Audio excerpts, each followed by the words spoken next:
Wes Mitchell back here with Chris Clark, GamecockCentral.com, talking brand new Gamecocks commit TJ Sanders from Marion High School here in South Carolina. A three-star kid, but really someone that South Carolina, since they offered first day of March, that has just been a priority guy for them. Currently the number 8 prospect in the state of South Carolina by Rivals.com, but someone that really could potentially move up. I think another guy that's been hurt by the lack of camps. This is someone that once South Carolina found out about him, I would say safe to say they fell in love with him. They prioritized him, and has been someone they've wanted to land in this class from the beginning.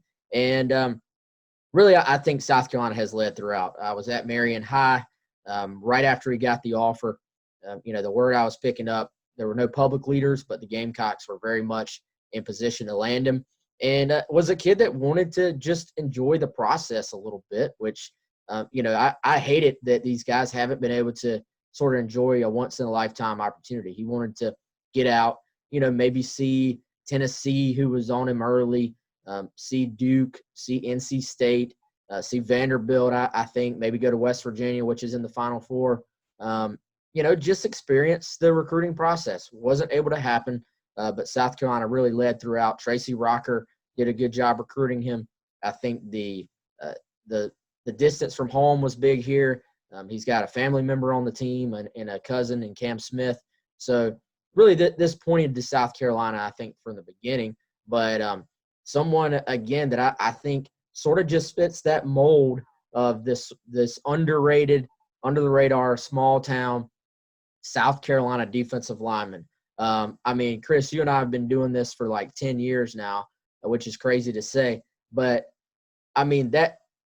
that's almost undefeated. There's almost every single year there's a guy or two in the state that sort of fits that mold. That's albeit raw, but is just athletic, big kid who is sort of just maybe learning to play football or learning the position.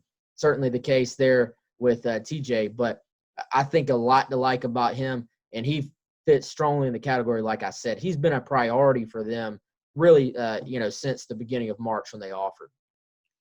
Yeah, for sure. And, thinking back to that time period, South Carolina was really intrigued by him because you look at what he can do. You just looked at the frame and you looked at his tape and saw the upside, and you knew, the basketball, skill set and the movement ability. And you just sort of want to get a look at him in person. And so that's what South Carolina wanted to do. Hey, let's get a look at this guy and just maybe get to know him a little bit and check out the size, eyeball him. And they did that, and they offered immediately. And I think it was a really good move because there's a ton to like about him. And you're exactly right on. Look, the Carolinas are going to produce a lot of defensive line talent. There are typically some guys that, end up being maybe under the radar a little bit, especially on the D line. Some guys that pop up, or even some guys that sort of hit the radar late. I think maybe just because of Marion High made me think of it. When you think of Lake Marion and in the 2013 class, remember Mike Williams, Wes, and obviously how good he was in high school and then in college and now in the pros.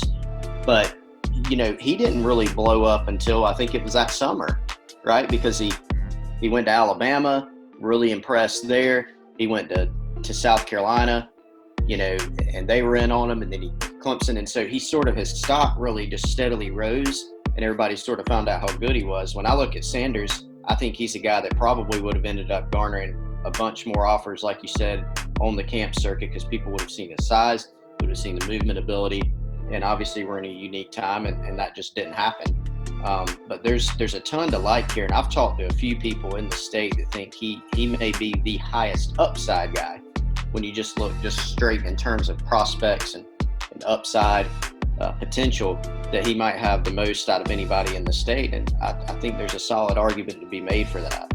Yeah, and by the way, everybody watch this play right here, because this is the one that actually caught my attention, maybe more than any other play, because the thing about TJ, man, is just the spatial ability for a guy that is 6'4", 284 pounds. A lot of times human beings that are that big just don't – you kind of have to put them in a box. Like, they're not comfortable covering a lot of ground. They're not comfortable moving in space. I think the basketball background and the amount of time he spent on the basketball court in his life really translates well to football for him. Now he did play football earlier in his career. This past season was his first year of high school ball. Got back on the football field, and really cool story. One of the coaches at Marion basically promised him, like just from an athletic standpoint, was like, he promised him, give me a year of football and you will be able to play college ball. Saw the potential there, and then, the kid ends up with SEC and ACC offers, and really cool story. But, you look at TJ, and the kid played basically all over in that highlight. I'm going to throw some basketball on here now as well, just so you can watch him move. Pretty good basketball player from everything we hear as well.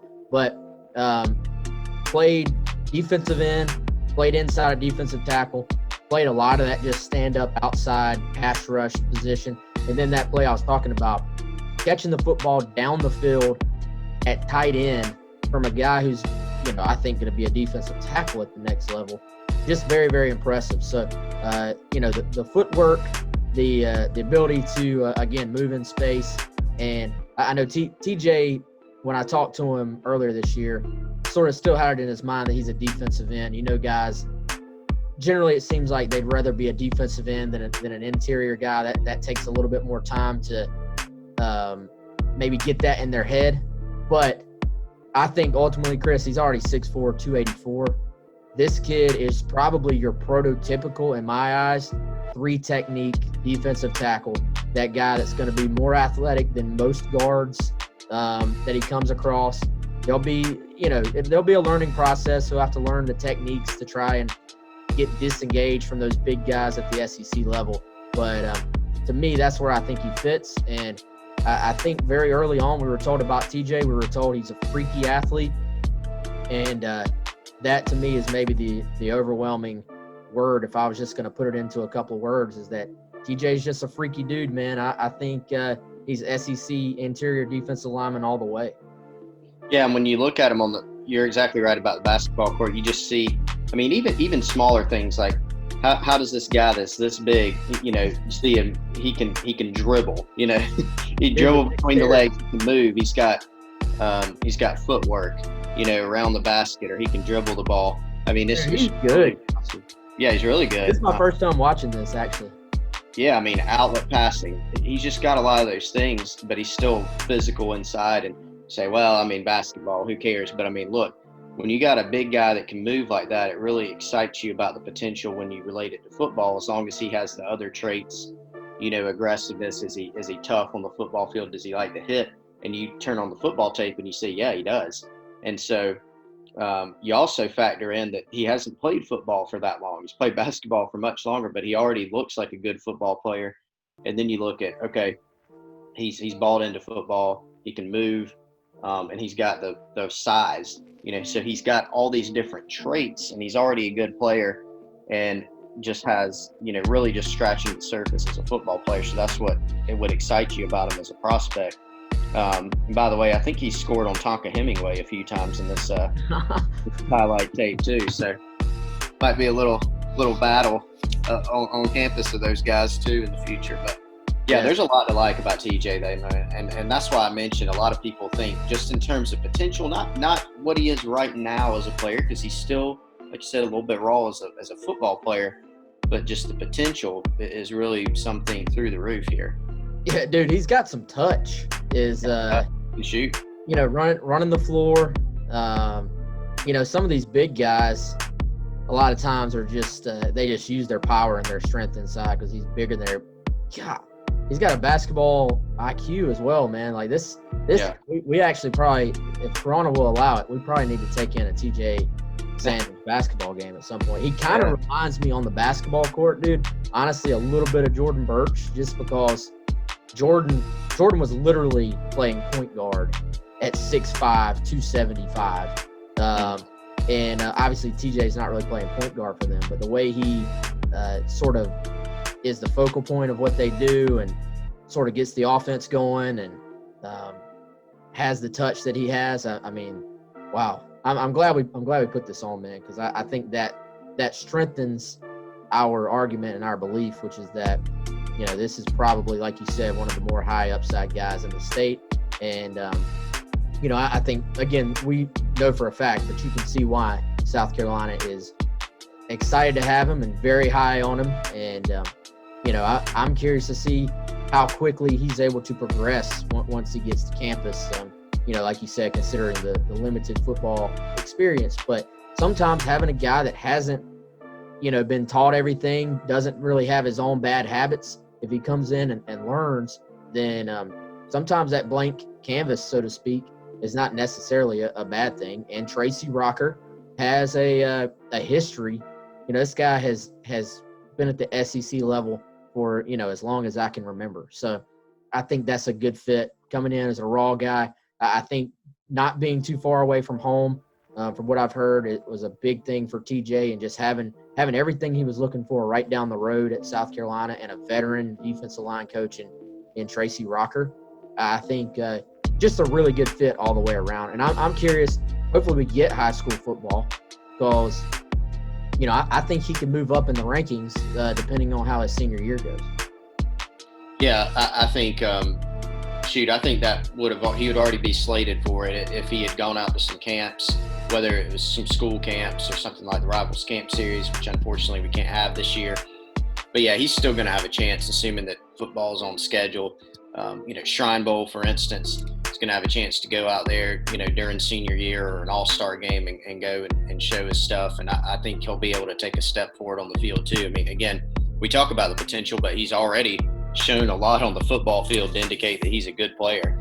But I think he's going to continue getting even better. And then at the college level, when you talk about taking the guy like that and have him focus only on football and the nutrition and reshaping his body and getting bigger and stronger, again, that's why, the potential is just so high here. And so it's a really, really good get, and someone that I think has a chance to really make a big impact in the future. Maybe not an immediate contributor, although he could certainly surprise there. But I think someone that down the road, once he develops, once he begins to really click for him on the football field, that he's got a chance to be really good. All right, guys, again, that's brand new Gamecocks commit TJ Sanders. For Chris Clark, I'm Wes Mitchell. We invite you to hit the old subscribe button here, and, of course, check us out on GamecockCentral.com.